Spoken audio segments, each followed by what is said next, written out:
Of course, you are welcome to borrow anything from me at any point in time. I've got tons of stuff, so if you're looking for something, please let me know. I will do my best to get you something that you are going to enjoy. At this point, the first piece that we are going to read together is Dr. Jekyll and Mr. Hyde. Mr. Morgan is going to go through a little bit of background information with you guys. Depending on how much time we have at the end of the hour, we also may be listening to some Eminem. For lyric analysis? Specifically on the monster? We did okay. Well, you get to do it all over again. Anderson stole it from me because I've been using this for a couple of years. Did he say he stole it from me? Usually he's really good about saying that. all his assignments he takes from our teachers. All his assignments. So usually he's pretty good about saying, hey, I took this from whoever, so. Okay. So what are we? Like, we didn't do it on this. Yeah, we're gonna do one on this just because it's gonna connect to, kind of. I mean, you'll do it in class. It's not like a real homework or something. All right. At this point, guys, I am gonna turn it over to Mr. Morgan here, and again, he's going to go through some background information for you regarding the time period, the author, and some important themes to be on the lookout for as we get started on reading this. And I gotta pull that PowerPoint up.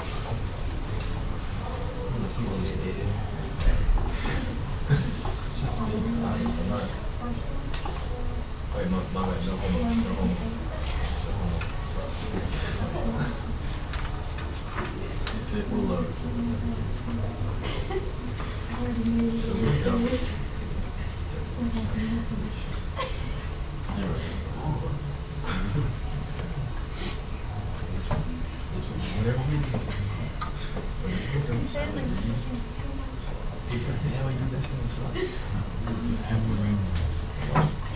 Alright guys, please end your conversations.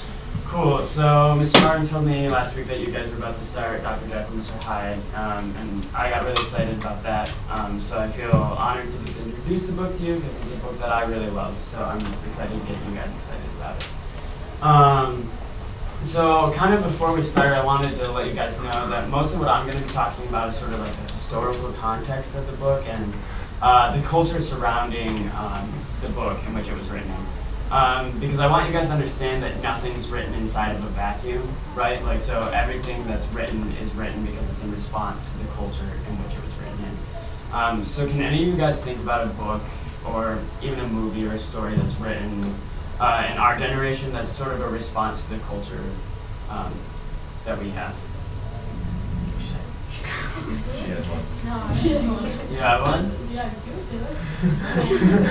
it. I'm not going to judge your answer. Yeah, you got one.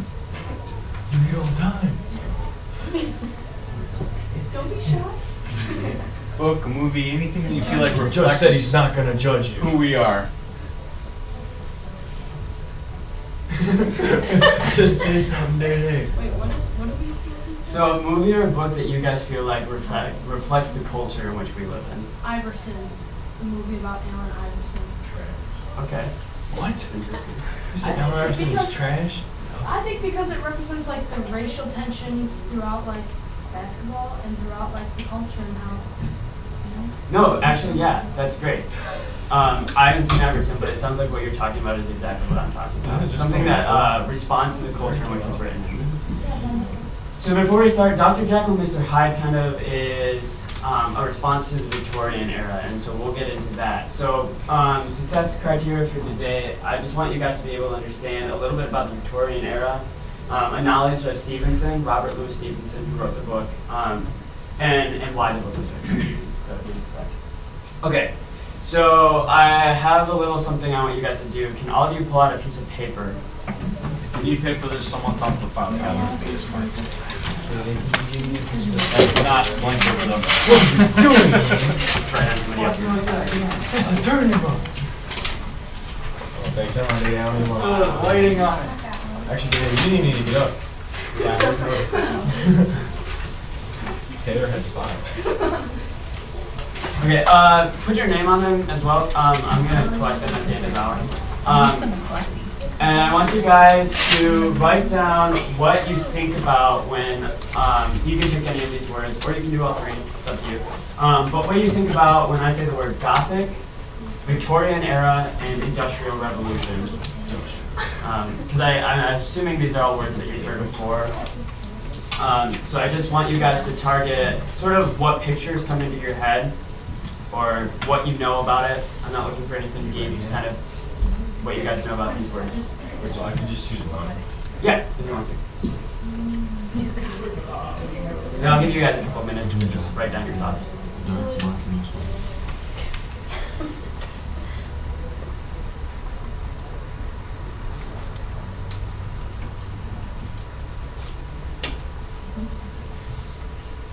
Yeah, it can be anything to it. Any like pictures that stand out in your head or word associations.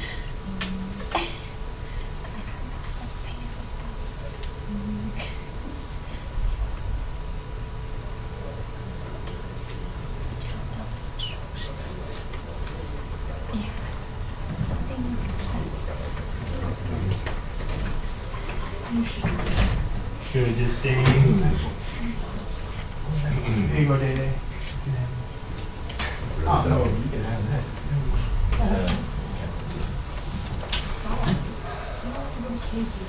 I know, right? Actually.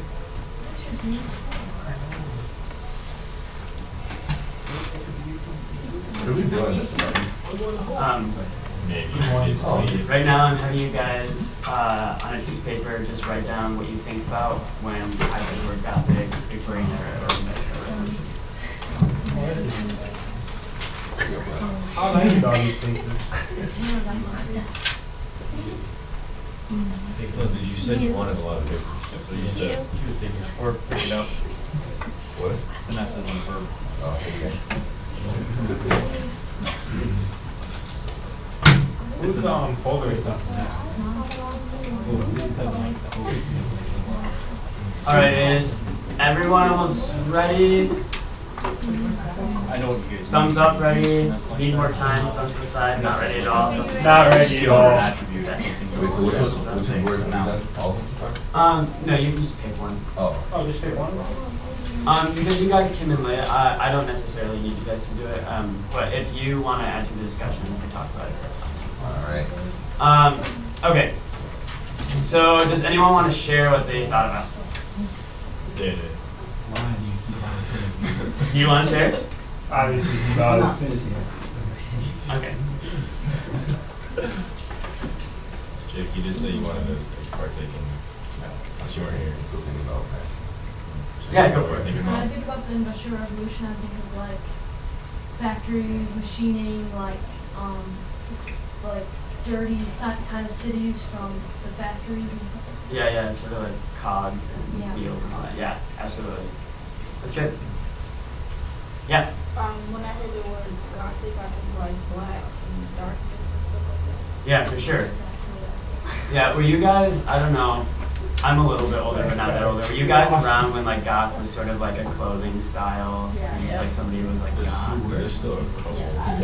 I was the goth kid. You were the goth kid? I was totally the goth kid. I don't even see. I mean, No, I could see him as I saw that. somebody looked exactly like. I could see with like some humongous gauges. He looked like, except he had like a dark hat on. He looked like he killed a couple people, but he had like the same beard. He was Probably me. Looked like he killed a couple people. Killed a couple people. You know, I do that in my spare time. So. You probably have those fake fangs in, like walking around with them and those red Yep. contacts. Had Some some big fake ass fangs. Didn't have gauges. any contacts. Definitely had fake fangs though. Gauges?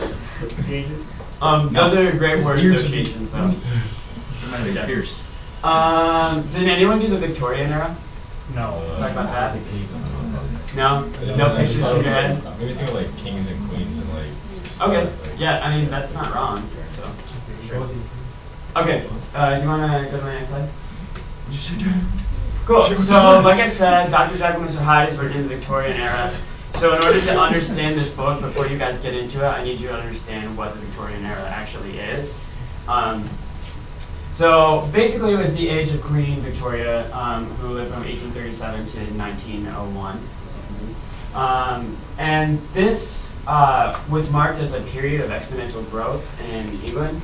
The population of London alone more than doubled from 2 million to 6 million, which is kind of a huge growth in just such a short amount of time. And the reason for that was the Industrial Revolution, which sort of started taking place before Queen Victoria came in, but as soon as she came in, it really took off. So the Industrial Revolution, we have the production of iron steel, which kind of revolutionized building, right? Because before that we're using stone and we're using all sorts of other like natural materials, but now we have iron and steel, which changes everything. We have new energy sources, so the steam engine comes along, the internal combustion, coal, electricity. Before we're using candles, but now that we have electricity, we have all new means of powering these new tools that we're building. There are new means of transportation. The airplane was invented towards the later half of this century. The cars were also invented later half of the century, but also the train, which sort of also revolutionized travel, right? Because before this, we're riding in carriages, so if you want to go somewhere, it's going to take you a week, you know, depending on where you want to go. But now it can take you an hour or even a day. So that sort of revolutionized where we could go or what we could do. And then the mass production of all these tools meant that we needed factories in order to build them, which meant that we needed people in order to build them. So on your piece of paper, I want you to do one more thing. I want you guys to get within your groups that you have here, and I want you guys to talk about, let's do like 5 different sort of new technology in our time that sort of revolutionized how we do something. So think about it from like the time that you were a kid till now. Think about how much has actually been produced. Like how much new technology has actually come out since you've been alive. Because it's an insane amount. So if I'm doing this, I'm thinking about like maybe the wind turbine and how that kind of changed our conception about green energy. Right? So I want you guys to pick some sort of new technology. Make a list of 5 new technologies, pick one of those on the list, and just kind of explain how it changed the way we do something in our society. Gamma pics.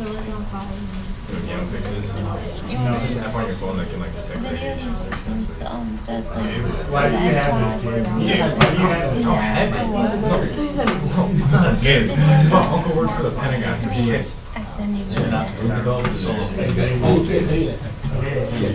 He's like someone who's tough. Like someone was like naturally he couldn't say, so he like left. He's asking you guys to talk and have dialogue. And talk with yourself. Is on You're using gamma pics. Gamma pics. Okay. I don't know what game shapes is, but I'm throwing it down.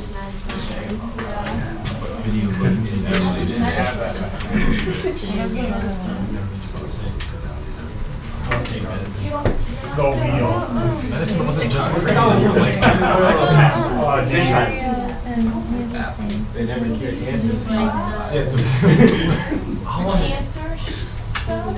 Cancer Cancer stuff. When were vaccinations created? Around like, I mean, I don't know. I think the first vaccination was like, vaccination shit. It's been a while. No, that's like when the plague was around. No, listen. I forgot what pox they were, but they figured That's a out. pretty good one though. I mean, Well, the DVD. They figured out that That's a really good they one. feel something. I mean, it's no gamma pigs, but it's alright. What is gamma? It's just app on your phone. It's Hey, it radiation. doesn't work. Why would you? What about stoves and Listen, the revolutionized everybody's life. Say so. Okay? Everybody's life changed. Everybody. I didn't even know it was out. So everybody's changed. Your life changed. Your life changed. You came out. You just don't know it yet, but it changed. You don't realize. You know what? 811, can you dig it? Then make sure you guys make a list of 5 things. Pick one of them that you want to talk about how it changed our society. what about laundry machines? Those have been around for a while. Well, which one are you? Google.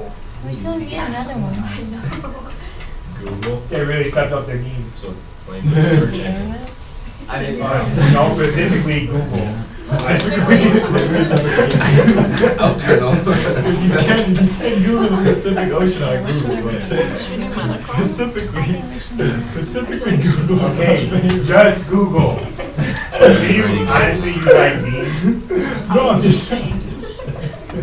I hate all of you guys. They're so You know. cruel to each other. You couldn't spell Pacifically though. I hate you. Shouldn't you be like defending them instead of No, she doesn't. Yeah, this is This is so this would be a funny. form of outernal conflict though. Yeah. This is a great form of This This conflict is very outernal. Oh, we're looking over here, guys. This conflict is specifically outernal. Okay. Can I have my pencil? Can I get involved in this? Yeah, it bounced off the Xavier. Because that So it's really Xavier's fault. It's really his fault. I don't know if it's what you would. Thank you. Are you guys going Throw it on the ground. Oh my gosh. Hold on, shoot. Dude, shoes are like LeBron. LeBron. Specific. Oh, yeah, I love it. That's really good. Put Baseball emoji. Wow.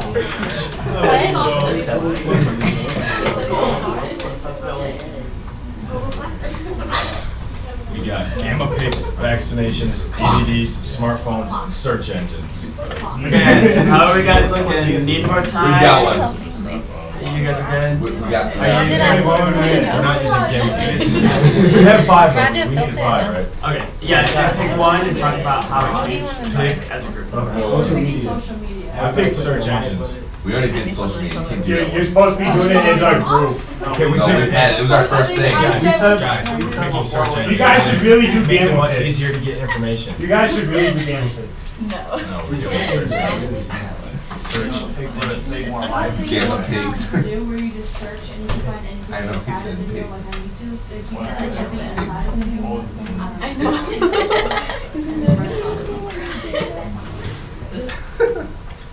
Alright, Alright, yeah. Go ahead. now I'm gonna ask you guys to share, so I'm gonna start with this group. What was the one device or technology that you picked has changed society? Okay, you guys wanna explain how that changed society? Not Jake will. necessarily positive. Jake will? Yep. I thought I didn't have to do this. No, that's a good idea. Social media affects how people interact and it's ultra society. Everyone just talks about Facebook and it's talking in real life. Yeah, for sure. It changed the way we do relationships now. Facebook is Good. What? Alright, this group, what did you guys pick? We picked search engines like Google. Specifically Google. So how did Google change something about? It's just much easier to access information. Like if you're like questioning something, you can just Yeah, look it absolutely. up real quick. We don't have to look at dictionaries and encyclopedias now. Yeah, for sure. Great, that group in the back there. I'm not way too with you. Guys, listen. I would say smartphone. Smartphones? Okay, cool. How did that change society? Because they're like much faster now. Like as opposed to old cellular phones, you Yeah. mean? Yeah, for sure. Good. This group here in the back? We did medical machines. Yeah. Just how it helps you discover more solutions now. It's an easier way.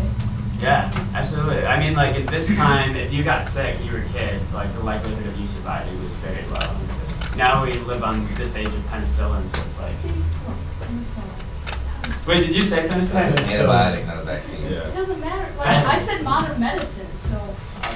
Okay, so I thought you were talking about those developed in our life. So during the Victorian era, we see an outproduction of all these different new technologies, sort of like what we're seeing right now.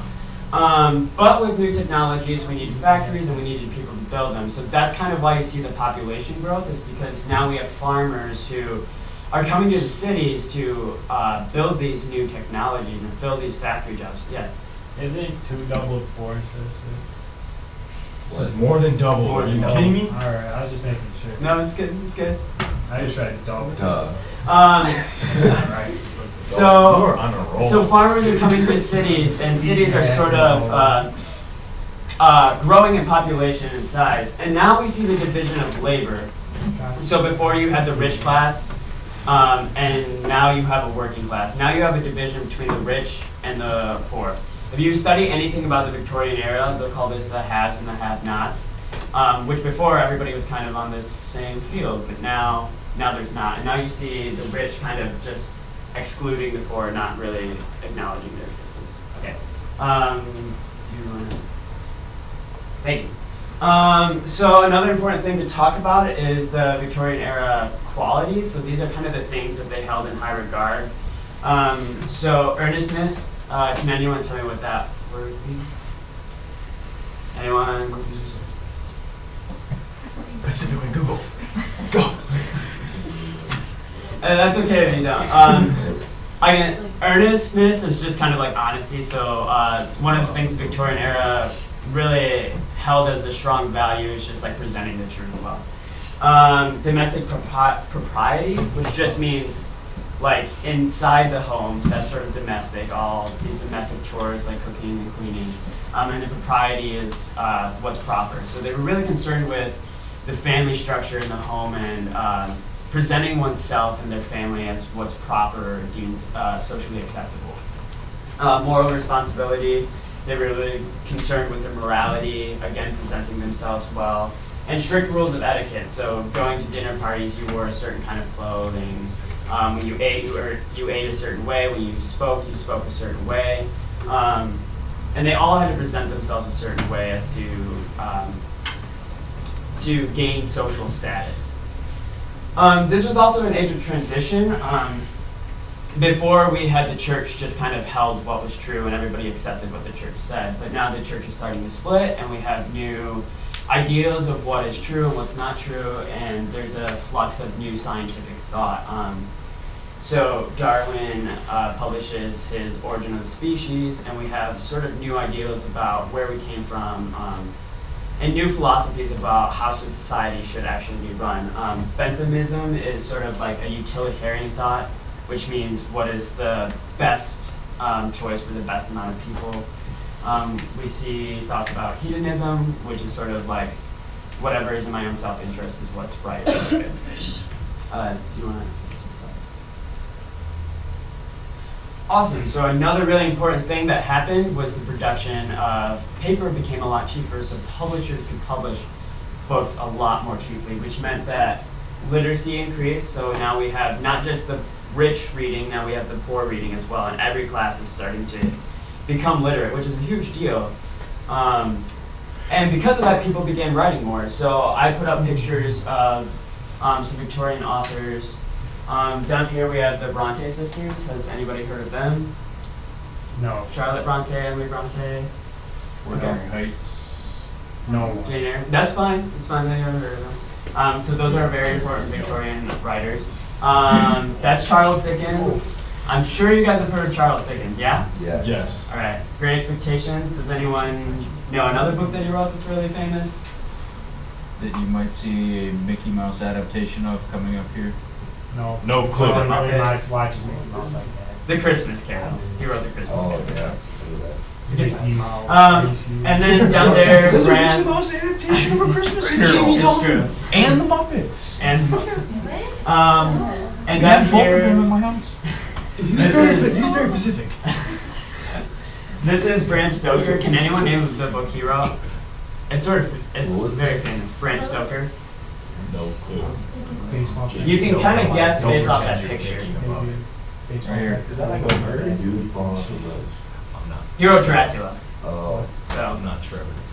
Oh. Trevor. Mary Shelley's Frankenstein comes out in this time. yeah, also. Oscar Wilde, who actually he was talking about the quality of being earnest. Oscar Wilde wrote a play called The Importance of Being Earnest. Oscar Wilde also was the guy that wrote the quote on my poster down there at the end of the board. Oh, yeah. What does it say? It says the books that the world calls immoral are the books that show the world its own shame, which is a great quote. You can go ahead and just flip to my next slide. All right, so another thing you need to understand is that because that literacy is changing, because we have more writers, what they're writing about changes. Again, this goes back to my other idea that the books that are being written always talk about the culture that they're being written, or they're in response to the culture.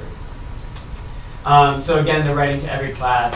They shift from, they have naturalism or realism now, which basically means that when they write, they're writing about the best image that they can get for the reader. They want to make it as real as possible. So Dr. Jekyll and Mr. Hyde is not an exceptionally realistic story, as in it's probably not going to happen. But the way that Stevenson writes is that he wants you guys to understand exactly what things look like, what things smell like, the sort of the essence of what's going on. There's a page where he just talks about a glass of wine and what it looks like. So he really wants to get at what's real or what's natural in the setting. And we have a shift from Romanticism to Gothic. So when I talked about Gothic, she said black and dark and kind of scary. And that's sort of what you can think of about Gothic. It started out as a sense of architecture. But really what it's trying to do is Romanticism talked about what's good or what's noble, but Gothic is going to talk about what's both good and noble, but what's also bad and dark and sinister. Some themes that you're going to run into when you talk about Dr. Jekyll and Mr. Hyde. Dualism is the first one. So to kind of show this, I have another activity that I want you guys to do. I want you guys to find a partner. Just pick somebody. Jake. And you group of three, you guys can be that group of three. Okay, and I want you guys to stand up. Oh yeah, oh no. Fuck your wife. And with your partner, I want you guys to do what's called the mirroring exercise. So basically what it is, one person is going to, one person is going to do some sort of physical movement, and the other person is going to mirror what they're doing. So you control that other person. All right. You guys are ready? Go for it. Yeah. Wait. That's not you? That's wrong. Wait.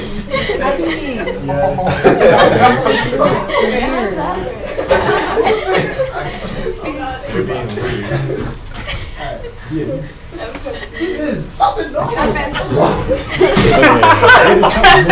Yes! Okay, now we're having leaders. The other person gets to lead now.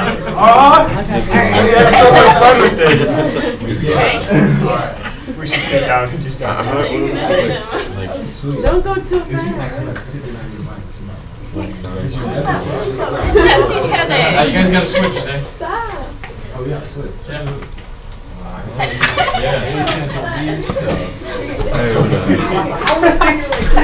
It was Ian. All right, awesome. You guys did great. Well, you can go ahead and sit down.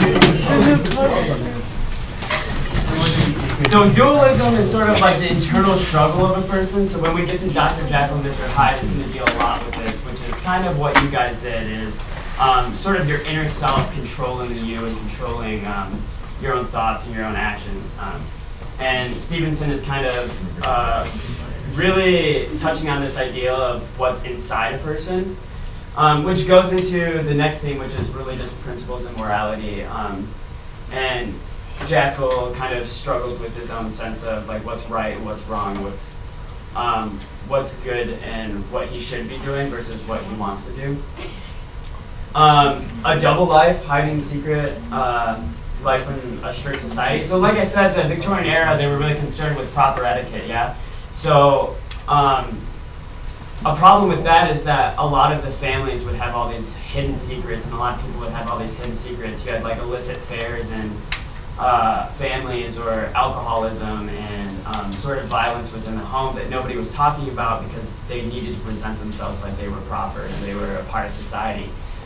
So they can express any sort of oddity, or else they would be ostracized from popular society. So that's another thing that Stevenson is going to kind of touch on when you read Dr. Jekyll and Mr. Hyde. Breakthroughs in science and the development of the sciences. Again, during this time, there's a lot of outflux of new science and new discoveries. Dr. Jekyll is a scientist, hence the doctor part of his name. And he's really concerned with making breakthroughs in science and making a name for himself in that community. And then just divide between the classes. This book doesn't touch on it as much as other Victorian literature, but it will kind of express sort of this dichotomy between two classes. All right, so now I just want to kind of show you who Robert Louis Stevenson is. This is your author. He was born in 1850, died 1894. The book that we're reading, it was written in 1886. I thought this was kind of cool. He was the descendant of a long line of lighthouse engineers. So his whole family built and manufactured lighthouses, which was really interesting. And he has some poetry about it actually. His family was super supportive of him. His parents and him had a great relationship. They supported his writing even when he wanted to leave the family business of lighthouse engineering. They supported him in that. He was sick most of his life. He always had tuberculosis or some other sort of sickness or even bronchitis. And that happened through all his life. He just kept getting sick. His family was Presbyterian, but they weren't really strict about that. So a lot of his religious principles came from his nursemaid, who sort of drilled him this sort of fire and brimstone Christianity, which scared him and gave him nightmares all the time. So when he later he became an atheist and sort of started to reject all this proper etiquette and all this Victorian qualities and joined something called the Liberty, Justice, and Reverence Club, and he joined another thing called the Speculation Club. And you can go to my next slide. His dad actually was sort of upset with him because he was leaving all his principles. And that relationship didn't actually get formed again until he married. He married this woman here. Her name is Fanny. She's from America, so they traveled a lot. And then eventually they settled down in Samoa, where Stevenson was well received by the locals. All the Samoans really loved him, and he became involved in politics, and they became friends with him. They gave him this name, Tutsitala, which means teller of tales, which I think is cool because he was a book writer, of course. And then he died at 44 years old, which is pretty young. And when he died, the Samoans, they carried his body to his gravesite because they loved and cherished him so much. Do you want to flip to my...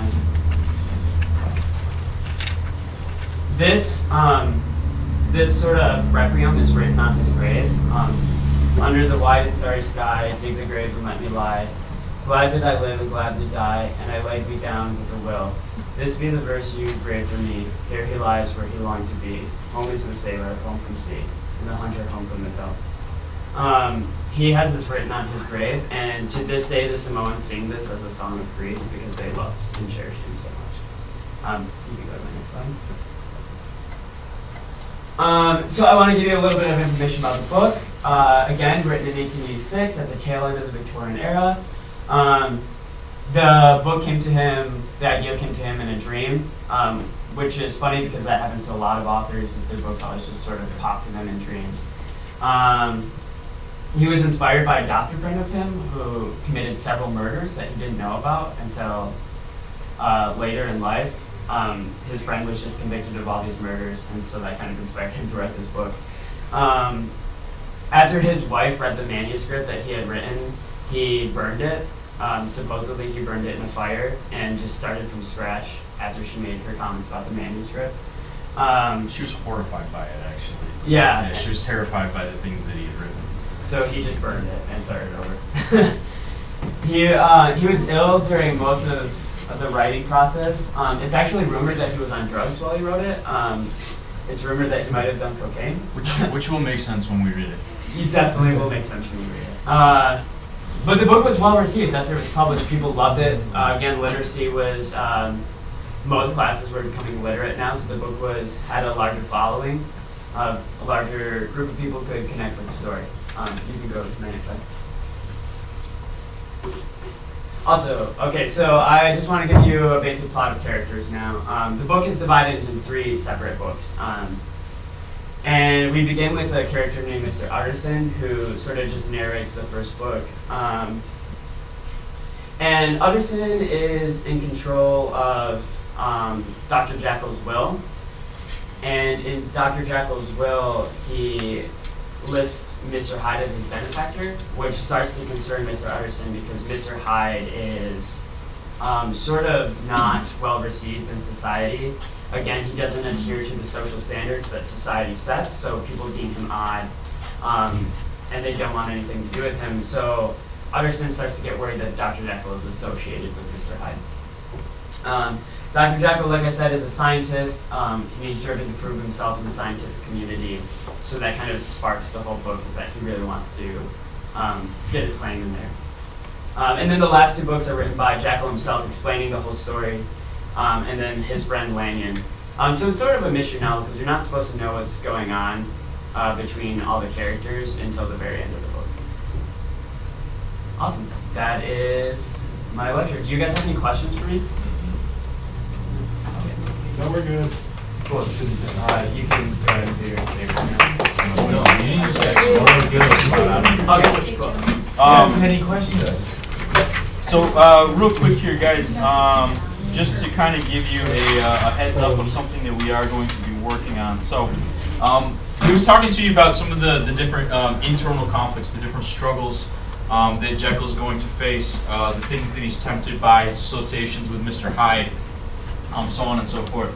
So, one thing that you guys are going to do, and we'll get into the Eminem song tomorrow, because we're going to be running too shy on time to do this today. But one thing that I will give you is this right here. So you guys are going to create something that's going to kind of represent the monsters that we all face within ourselves. So the darker sides of our personality, the things that we struggle with, whatever they may be, and in some fashion, some artistic fashion, however that happens to strike you is entirely up to you. Drawing, painting, sculpting, prose, poetry, music. I still have yet to see somebody do interpretive dance for this, and I'm really dying, so if you're a dancer, put together a cool dance. If you're not a dancer, can you still do it? Sure, but you have to still be able to explain why you did whatever Did you you have did. Jack Dollar?